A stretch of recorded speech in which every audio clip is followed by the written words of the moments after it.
قومی اسمبلی کی قائمہ کمیٹی برائے داخلہ نے ایف سی تنظیم نوبل کو کثرت رائے سے منظور کر لیا۔ آغا رفیع اللہ نے ووٹ نہیں دیا، کہا اگر چاہیں تو کل کمیٹی اجلاس رکھ لیں، اس پر مزید ہدایات لے کر آ جاؤں گا۔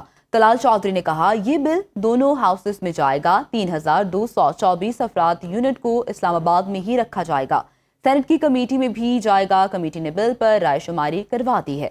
مزید تفصیلات بتا رہے ہیں نمائندہ سنو نیوز نعیم جنجوا۔ جی نعیم۔ بالکل، آج قومی اسمبلی کی قائمہ کمیٹی برائے داخلہ کا اجلاس ہوا اور اس میں جو ہے وہ فرنٹیئر کانسٹیبلری کی تنظیم نو بل آرڈیننس کثرت رائے سے پاس کیا گیا۔ پیپل پارٹی نے تاحال اس کے حق میں یا مخالفت میں ووٹ نہیں ڈالا۔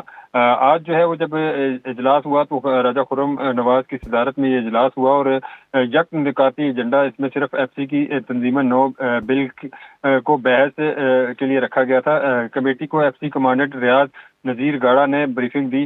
ایف سی بریفنگ دیتے ہوئے انہوں نے کہا کہ ایف سی جو ہے 1913 میں رائفل سماہا رائفل اور پولیس کے انضمام سے بنی تھی اور 1915 میں اس کا ایکٹ بنا تھا اور اس وقت یہ وفاق کے زیر انتظام کام کیا کرتی تھی۔ اس فورس کا مطلب قبائلی علاقوں اور سیٹل ایریا کے درمیان تعیناتی تھا۔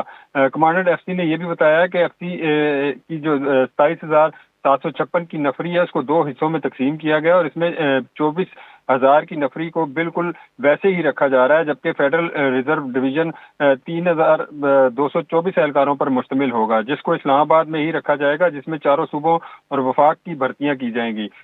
کمیٹی میں یہ بھی کہا، آغا رفیع اللہ نے کہا کہ اس حوالے سے واضح ہدایات نہیں ہے، پیپل پارٹی سے اپنی پارٹی سے مشاورت کے بعد ووٹ دینے یا نہ دینے کا فیصلہ کروں گا۔ انہوں نے اپنے جو ہے قیادت سے رابطہ کرنے کی بھی کوشش کی لیکن رابطہ نہیں ہوا، لیکن پھر اس کے بعد کمیٹی میں جو ہے یہ بل رائے شماری کے ذریعے جو ہے وہ منظور کر لیا گیا۔ جی ٹھیک ہے، بل تو منظور کر لیا گیا ہے لیکن انہوں نے یہ بھی کہا ہے کہ اس پر مزید ہدایات لے کر آ جاؤں گا، کل تک کا وقت دیں، تو پھر کل کیا ہونے جا رہا ہے؟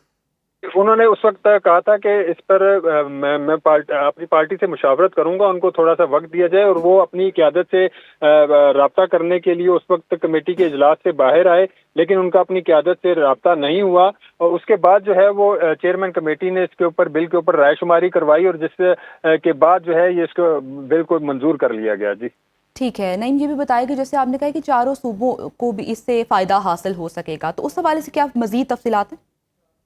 جی بالکل، جس طرح بریفنگ میں بھی کہا گیا کہ یہ فیڈرل کانسٹیبلری جو ہے یہ پہلے قبائلی علاقوں اور ریزرو جو ایریاز تھے اس کے لیے ہوتی تھی، لیکن اب جب فیڈرل کانسٹیبلری بن گئی ہے تو اس میں 4 صوبوں میں یہ فیڈرل جو ہے اس کو کسی بھی ایسی صورتحال میں بھیج سکے گا اور یہ فیڈرل کے زیر انتظام جو ہے یہ کام کرے گی۔ پہلے بھی ہوتا یہی تھا کہ فیڈرل کے زیر انتظام ہی یہ تھی، لیکن قبائلی علاقہ جات میں اور جو ریزرو ایریا تھے وہاں پہ ایف سی زیادہ تعینات ہوتی تھی۔ اب اس آرڈیننس کے بعد جو ہے وہ کہیں بھی کسی بھی صوبے میں جب ضرورت پڑے گی ایف سی کی اور وہاں پہ وہ ریزرو فورس موجود ہوگی، یہاں سے آرڈر ایک آرڈر کی ضرورت ہوگی اور ایف سی کو جو ہے وہ فوری طور پر وہاں پہ تعینات کر دیا جائے گا۔ ٹھیک ہے نعیم، تفصیلات کے لیے آپ کا بہت شکریہ۔